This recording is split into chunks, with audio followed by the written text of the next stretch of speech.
The first thing I'm going to try and do is to give you an overview of the theoretical approach that has guided the Metamorphosis project now for more than a decade. And what I'll be presenting today is only a very small fraction of our work. The second thing is to look at ethnic media in terms of communication ecologies. And the third is the negotiation of bicultural identity in ethnic and mainstream media. Then everyday communication and economic links between here and there in 4 new immigrant communities. And finally, meeting the challenge of imagining community in shared spaces. And then to John's question. This is what we call the storytelling network, and it's at the heart of what we call the communication infrastructure. The communication infrastructure is something people don't generally talk about. They'll talk about the political infrastructure, the economic infrastructure, the transportation, but the communication infrastructure is something that usually becomes a concern in a crisis. If there's an uprising, for example, people will say, gee, we should be communicating, we should be establishing communication bridges. We are arguing that the communication infrastructure is a very much overlooked part of civil society and civic engagement. The heart of it is this storytelling network. It consists of residents as they are located in their personal networks, family, friends, neighbors, community and nonprofit organizations. But there's something a little different here, and it might bear on some of our discussion. These are the community and nonprofits that are identified by the residents as being important in their everyday lives. And finally, what we call the geo-ethnic media. These are media that are targeted to particular ethnic groups and or geographic areas. Again, they are the media that the residents tell us that they connect to. The important thing here is that all communities are constructed through storytelling, right? We all know that. And the question is the extent to which this network includes the neighborhood as part of its storytelling. For example, do geo-ethnic media tell stories about what's going on in the nonprofit organizations so that it may then start conversations amongst the residents? Okay. Why does this matter? We've been able to show that when you have a strong storytelling network, in other words, a network in which there's a dynamic conversation going on, that being connected to the media starts conversations about the neighborhood, being connected to the organization starts stories about the neighborhood. In the process, you create a sense of belonging, but also belonging behaviors, neighborly behaviors. Oops, which one do I push? Also collective efficacy, the belief that we can come together to make things better in our neighborhood. And finally, civic participation. Let me just get a trick or.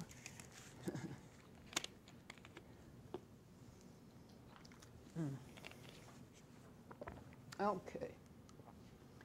Now, this storytelling network is set in what we call the communication action context. We meet it a little differently from Habermas, what we stole his term. And what we're talking about is a dynamic relationship between the built environment and characteristics of the environment and the quality of storytelling that goes on. So if you have street safety, people can meet and greet, get to know one another, and maybe begin to talk about the neighborhood. If you have work conditions that take you out of the neighborhood, and this turns out to be the biggest problem with civic engagement, work. The number of jobs people have, the amount of time they have to spend getting to them, the number of hours they have to work. If you have good quality goods and services in the neighborhood, you're more likely to run into your neighbors, to meet and greet them, and maybe begin to talk about the neighborhood. So there's a dynamic infrastructure, dynamic conversations set in a dynamic environment that either enhances the quality of the storytelling or undermines it. These are the areas that we've looked at so far. Everything we do is multilingual. So we always go into a community in at least 2 languages. So we look at Chinese origin populations in Greater Monterey Park, Mexican origin in Southeast, and so on. You can see all of these different communities. And on that handout, you'll see some information about them. This is our research design. It's multi-method.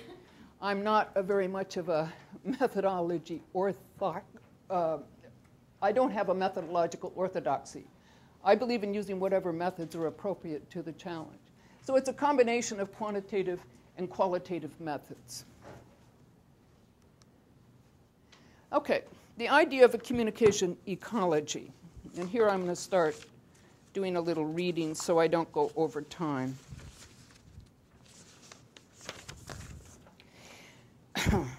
In our work, we study media in context of each other and of other ways of communicating. That is, we study communication ecologies rather than this and that channel. People construct different communication ecologies for different goals. For example, the communication ecology for obtaining health information will differ from the communication ecology for staying on top of your community. These are responses that you'll see here.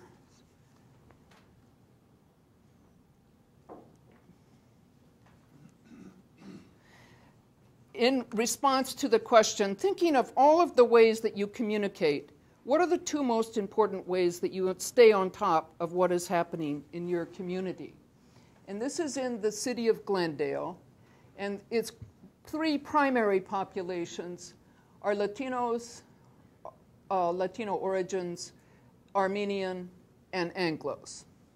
And you can see here a lot of differences in the communication ecologies they construct to stay on top of the same shared space. Mainstream newspapers are most important for Anglos, while mainstream TV appears in all. Geo-ethnic TV, or television targeted to a particular ethnic community, is very important to Armenian and Latino groups. The internet appears in the top 4 only for Anglos. If you wanted to mobilize the residents of Glendale to take a civic action, you would want to know these differences in communication ecologies.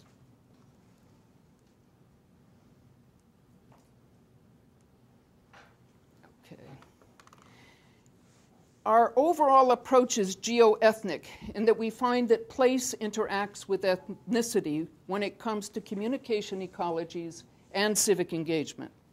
Here we see responses of 2 Latino groups to the same question of staying on top of your community. While both are Latino, they differ in their communication ecologies.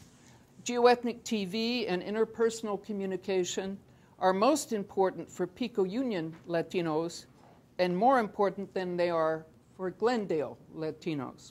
Of course, Latino is an imposed construct. In Pico Union, Central Americans dominate, while Glendale Latinos come from mixed national origins.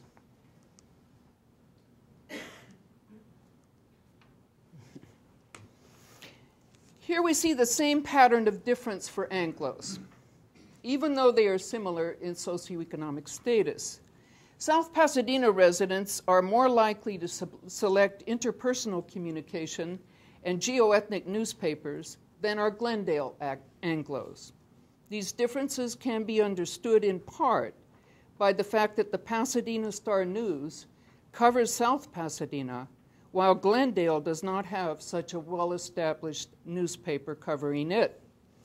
Communication ecologies are dynamic, changing with changing environments. The Pasadena Star-News has experienced sizable cutbacks and may not survive the volatile transformation of the media landscape where newspapers are dying at an ever-increasing rate. It remains to be seen, however, if ethnic newspapers will suffer the same fate.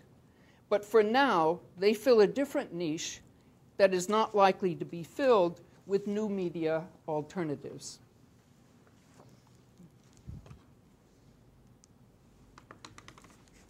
Don't try and digest it all. I hate tables you can't really read. So I'm going to summarize this table for you. Most of the findings that I will review from in this section of the presentation come from an article that will appear in the Journal of Communication written by Wan Yinglin, Ha-Young Song, and myself. The findings I'll present involve a telephone survey of approximately 300 households in each area and a content analysis of ethnic media. You can see the centrality of ethnic media in 4 new immigrant communities: East Los Angeles, Mexican origin; Pico Union, Central American origin; Koreatown, Korean origin; and ethnic Chinese in Greater Monterey Park. On average, across 4 largely new immigrant communities, geo-ethnic media, TV, radio, and newspapers, command more than 8 hours of attention weekly, while mainstream media commands less than 3 hours.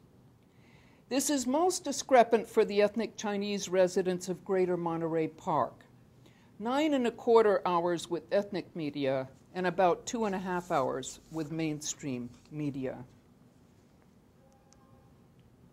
Okay, I'm going to change a little bit to just look at a few everyday practices linking here and there.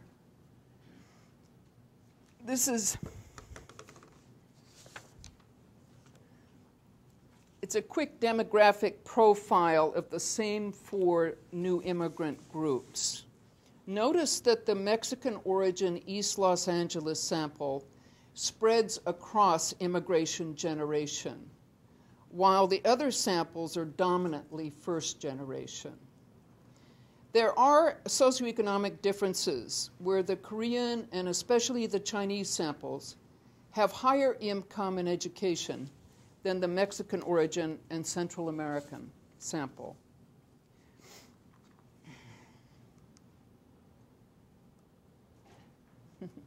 The guy who does my slides is a real, I'm going to lose him this year, so I'm really suffering the idea. Despite these differences, all samples connect both to ethnic and mainstream media, but spend many more hours a week with the ethnic media.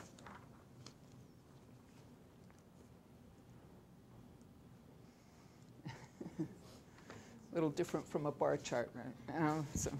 Given our interest in civic engagement and the importance that we place upon storytelling the neighborhood through geo-ethnic media, we wanted to know the gaze of residents in their encounters with media. We asked the relative importance of home country, national, regional, county, and neighborhood news.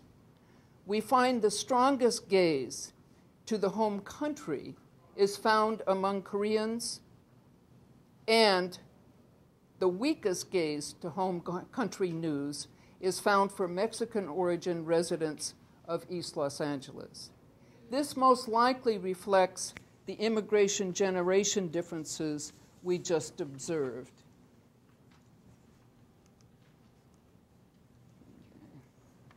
This interpretation is also consistent with the percents ranking the neighborhood news as most important. However, it is not only immigration generation, as we need to know the gaze of the media that residents connect to. If it is overwhelmingly to the home country, then consumers have little opportunity to engage their neighborhoods through media storytelling.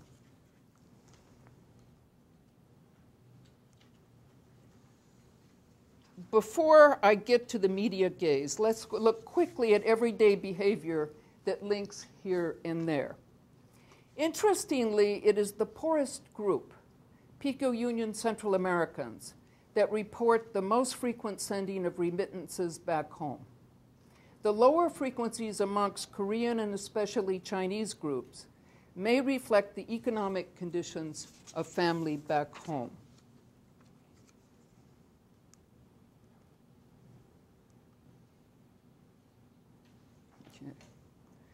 We see a reverse pattern when we ask about having work-related connections back home.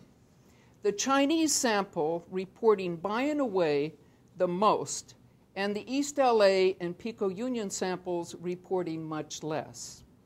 We are very interested in work connections, as they may afford an opportunity for new immigrants to maintain close associations of here and there. Perhaps their children may find a career opportunity. That is, if they develop cultural and linguistic competencies. A couple of observations about this slide. When we look at the here and there of friend and family networks, they are mostly here in the neighborhood or in Los Angeles. The Korean sample stands out as having a relatively high level of maintaining friend and family networks. This here. It's not very high, but it's higher than the rest. The preponderance of friends and family in the neighborhood amongst Chinese in Greater Monterey Park seems a little surprising until you learn that this is a long-established initial location for Chinese immigrants from the PRC, Taiwan, and Singapore.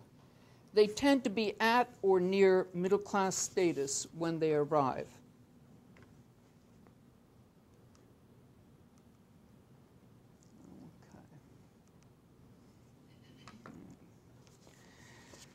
These are selected findings from content analysis of geo-ethnic newspapers. We go around every area. One of the first things we do is pick up all the printed matter we can get. And by newspaper, we have a very liberal definition. It could be a newsletter. It could be a freebie, a tabloid, whatever. But we pick up everything. And then we're able to analyze it. Recalling the relatively low ranking of home country news in the Latino and particularly the Mexican sample, and the high ranking in Asian and particularly in the Korean group, we see a resonant pattern in the gaze of their ethnic media. The lowest percent of home country stories is found in the Latino newspapers and the highest in the Chinese, with Korean newspapers following closely thereon. In parallel fashion, only 3% of Chinese and 4% of Korean newspaper stories are about the neighborhood. In the combined Latino newspapers, 12% of stories are about the neighborhood. Not a high percent, but higher than in the Asian origin newspapers. From our storytelling network point of view, the gaze of these media is a major obstacle to civic engagement. When the media play their classical role of prompting conversations among residents about the neighborhood, there is a much better chance of people coming to know, identify with, and engage with their communities. We presented these findings and also findings from another study that I won't present here to a large group of ethnic media producers. And one of the things we presented was the extent to which the importance of neighborhood news goes up from second, third, fourth generation of immigration, and the importance of home country news goes down. Okay? We tried to argue to them that there was an economic incentive to tell more neighborhood news, even though we wanted it for civic engagement purposes, because it was a way for them to keep touch and keep hold of their consumers over as they move forward in immigration generation. Okay? All right. But we do not think that home country news will become unimportant, a la a linear assimilation pattern. We really don't think the old assimilation model, like most people don't think it holds much water today. All right. In our look at communication ecologies, we have seen that the general pattern is to combine connections to ethnic and mainstream media. Thus, the pattern observed by Jenowitz and Park, the immigration media of the 30s, is not likely to reoccur in this time, when bidimensional identities of being both American and Mexican, Chinese, or Korean is the more likely outcome. In this sense, contemporary immigrants are more likely to look like African Americans in their media ecologies. All right. I'm going to shift to another study.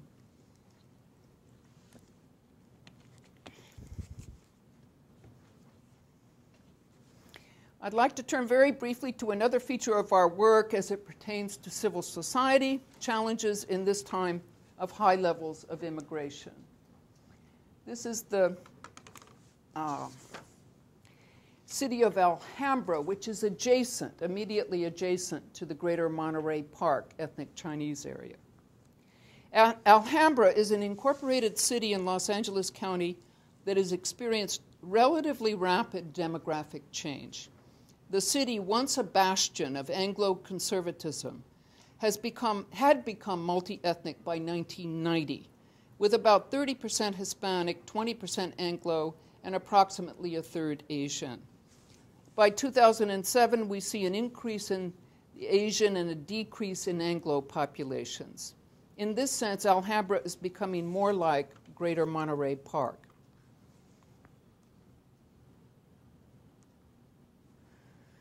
My colleague Michael Parks of the Journalism School at the University of Southern California and our respective research teams have set out on a project that has a very low probability of success, but we see as a case in point for a major challenge of our time.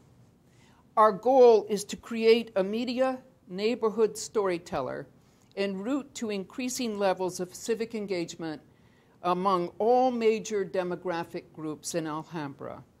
Our initial vision is of a multilingual professional citizen website, a kind of networked journalism.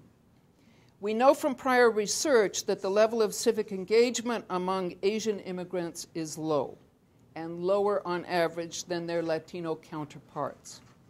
We have every reason to think that their ethnic media are part of the problem, but only part of the problem. We also know that the Pasadena Star-News, once a storyteller of the area, has basically stopped telling Alhambra stories due to severe cutbacks. Thus, the mainstream media also fail to be part of the neighborhood storytelling network. The only Alhambra-specific publication in the area is called Around Alhambra, and is published once a month by the Chamber of Commerce. Okay. All right. We began the project in the kind of a typical metamorphosis fashion. We first go into an area and do systematic field observation.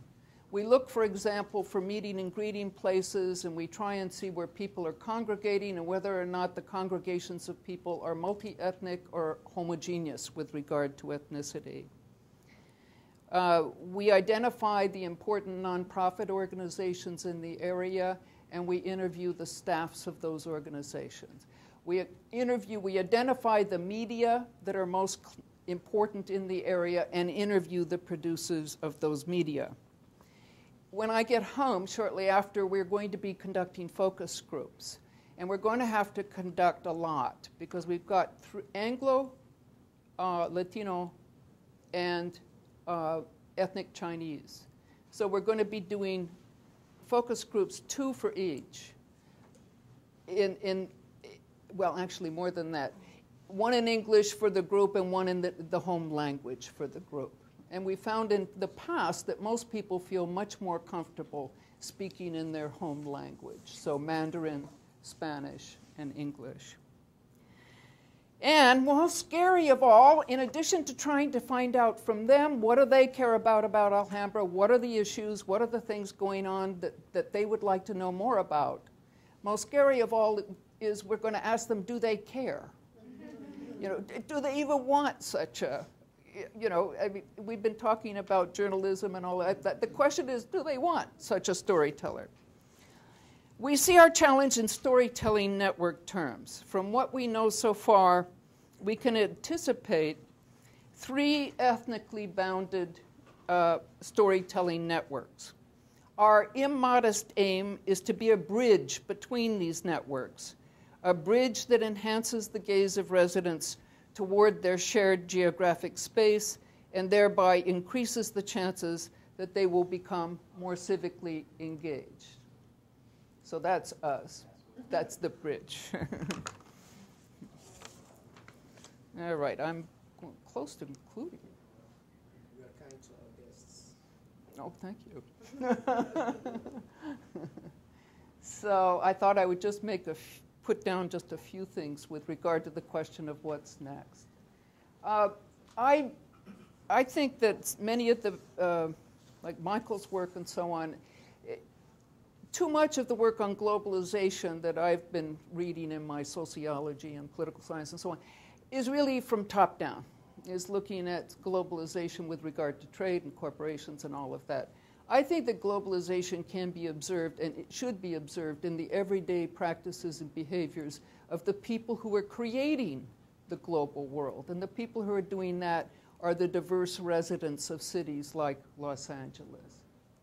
And it should be multi-method because, you know, you can learn some things from demographic data that you might not learn from ethnography, but you can learn from both. Also, increase attention to immigration and ethnic media in the communication field. A couple of years ago, we did a content analysis or a word count kind of thing on the ICA program, the International Communication Association program. You could barely find the word immigration or immigrant, nor, and even less, ethnic media. Okay? Just think of all the work that you've read that only looks at, quote, English language, mainstream, whatever you want to call it, general interest media, right?